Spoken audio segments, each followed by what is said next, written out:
Audio Jungle.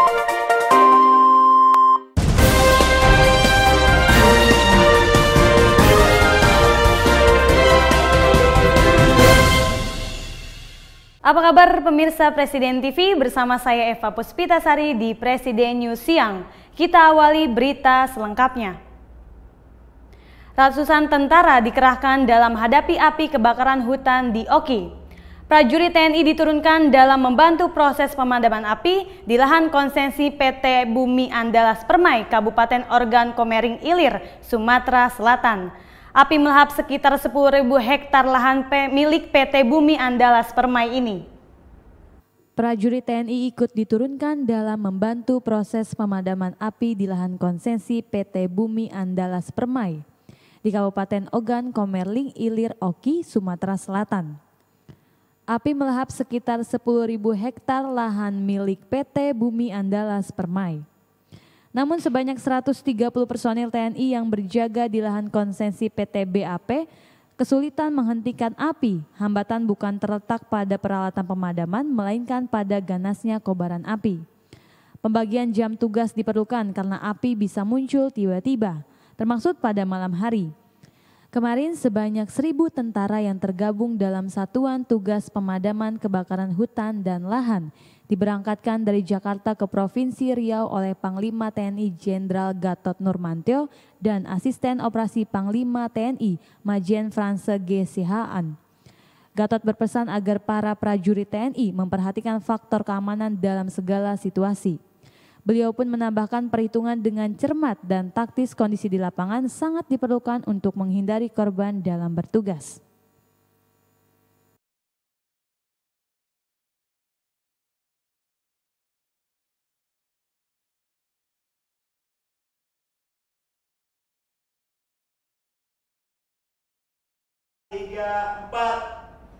Bank Indonesia proyeksi pertumbuhan ekonomi Jakarta.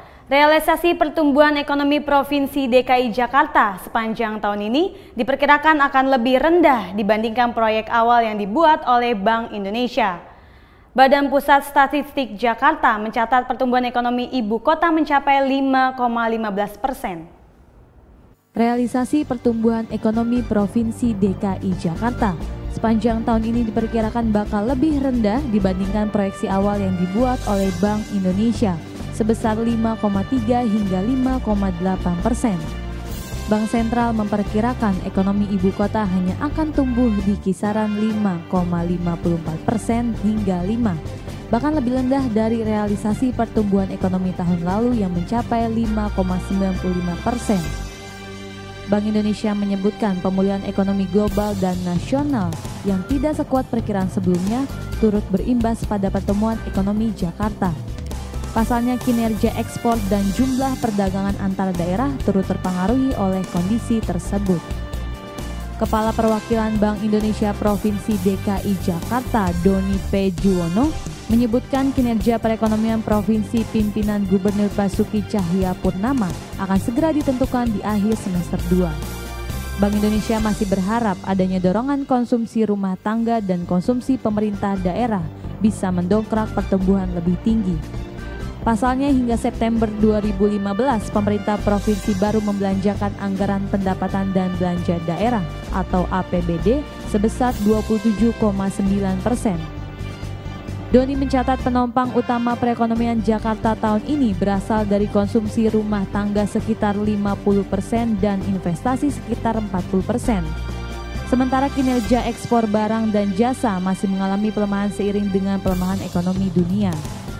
Sebagai catatan pada kuartal kedua 2015, Badan Pusat Statistik atau BPS Jakarta mencatat pertumbuhan ekonomi ibu kota mencapai 5,15%. Angka tersebut meningkat dibandingkan kuartal pertama sebesar 5,8%.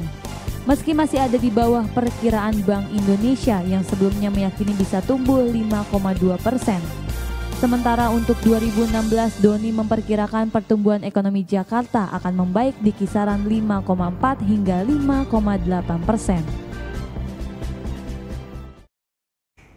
Hadapi Korea Utara, Korea Selatan tingkatkan anggaran pertahanan. Presiden Korea Selatan Park Geun-hye berjanji akan memperkuat kapabilitas pertahanan negaranya.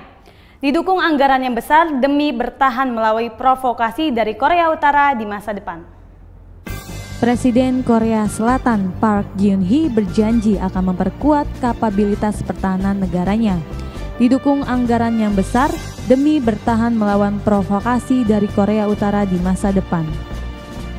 Di kesempatan yang sama, Park menambahkan Seoul akan mencoba bekerja dengan Pyongyang untuk meningkatkan frekuensi reuni bagi keluarga kedua negara yang terpisah oleh Perang Korea pada 1950 hingga 1953. Dalam pidato anggaran tahunan pada Majelis Nasional, Park menguraikan rencana peningkatan belanja pertahanan sebesar 4% tahun depan menjadi 39 triliun won. Dialog itu mencapai kesepakatan pada akhir Agustus untuk menurunkan tensi keduanya dan menggelar reuni langka bagi keluarga yang terpisah. Agenda yang diadakan di resort pegunungan Korea Utara tersebut berakhir Senin kemarin, usai pertemuan hampir 1.000 orang kerabat untuk pertama kalinya dalam 6 dekade. Menurut Park, pertemuan emosional itu hanyalah kemajuan kecil dengan komplain terkait frekuensi penyelenggaraan reuni dan waktu terbatas bagi kerabat untuk berinteraksi. Jutaan orang terlantar akibat konflik Korea yang kini menyegel semenanjung itu. Kebanyakan meninggal tanpa pernah bertemu atau mendengar kabar kerabatnya di sisi perbatasan lain akibat dilarang lalu lintas sipil.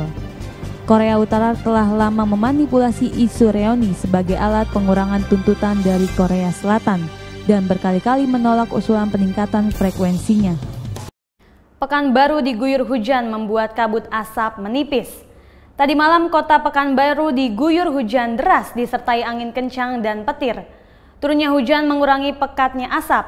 Meskipun hujan tidak turun dengan konsisten, tetapi hujan tersebut memberikan pengaruh ekstensi kabut asap. Kota Pekanbaru diguyur hujan deras disertai angin kencang dan petir. Turunnya hujan mengurangi pekatnya asap. Hujan turun di Pekanbaru pada pukul 18 waktu Indonesia Barat.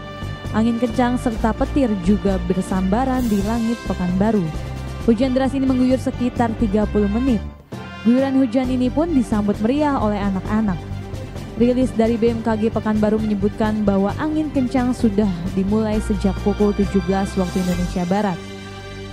Angin kencang yang pada akhirnya mengguyur hujan mencangkupi Kabupaten Pelalawan Kampar, Bengkalis Rolis, dan Kota Pekanbaru. Menurut pengakuan salah satu warga, hujan turun cukup deras meski tidak konsisten. Tetapi hujan tersebut cukup memberi pengaruh terhadap ekstensi kabut asap di daerah tersebut. Dari pandangan mata sejumlah orang di lokasi konsensi, kabut asap hari ini tidak separah kemarin. Sehari sebelumnya kabut asap mengepung dan membuat jarak pandang di pagi hari hanya sekitar 50 meter.